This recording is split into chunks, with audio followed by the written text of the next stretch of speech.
ইন্নাল হামদুলিল্লাহ ওয়াসসালাতু ওয়াসসালামু আলা রাসূলিল্লাহ আম্মা বা'দ। ধন সম্পদ অপচয় করা একটি হারাম কাজ এবং কবিরা গুনাহ, যদিও তা নিজেরই হোক না কেন। আল্লাহ তাআলা বলেন, কুলু ওয়াশরাবু ওয়ালা তুসরিফু ইন্নাহু লা ইউহিব্বুল মুসরিফিন। তোমরা খাও এবং পান করো, কিন্তু অপচয় করো না, কারণ আল্লাহ তাআলা অপচয়কারীদেরকে ভালোবাসেন না। আল্লাহ তাআলা অন্যত্র বলেন, ইন্নাল মুবাযযিরিনা কানু ইখওয়ানাশ শায়াতিন ওয়া কানা আশ-শাইতানু লিরাব্বিহি কাফুরা।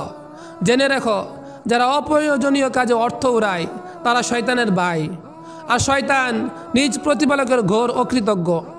আল্লাহ তাআলা আরও বলেন, ওয়ালা তাজআল ইয়াদাকা মাগলুলাতান ইলা উনুকিকা ওয়ালা তাবসুতহা কুল্লাল বাসতি ফাতাকুদা মালুমান মাহসুরা।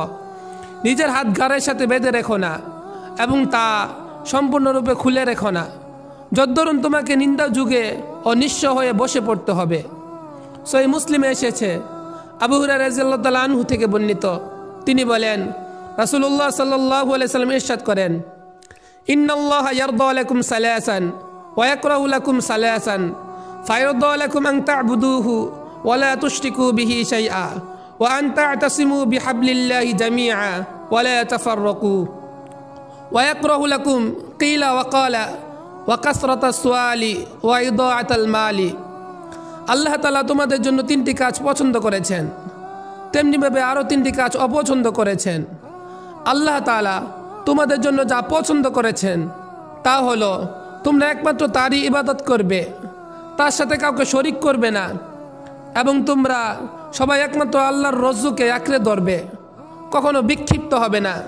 তিনি তোমাদের জন্য যা অপছন্দ করেছেন তা হলো এমন কথা বলা হয়েছে, অমুক এমন কথা বলেছে, তথা অযথা সংলাপ, অহেতুক অত্যধিক প্রশ্ন এবং ধন সম্পদের বিনষ্ট সাধন। প্রতিটি মানুষকে কিয়ামতের দিন অবশ্যই আল্লাহ তাআলার সম্মুখে নিজের সম্পদের হিসাব দিতে হবে। সুনানুত তিরমিজিতে এসেছে, আব্দুল্লাহ ইবনে মাসউদ রাদিয়াল্লাহু তাআলা আনহু থেকে বর্ণিত, তিনি বলেন, রাসূলুল্লাহ সাল্লাল্লাহু আলাইহি ওয়াসাল্লাম ইরশাদ করেন, লা তাজুলু কদামু ইবনি আদম ইয়াউমাল কিয়ামাতি মিন ইনদি রাব্বিহ হাত্তা ইউসআলা আন খামসিন, আন উমরিহি ফীমা আফনাহ ওয়া আন শাবাবিহি ফীমা আবলাহ ওয়া মালিহি মিন আইনা ইকতাসাবাহ ওয়া ফীমা আনফাকাহ ওয়া মাযা আমিলা ফীমা আলিমা।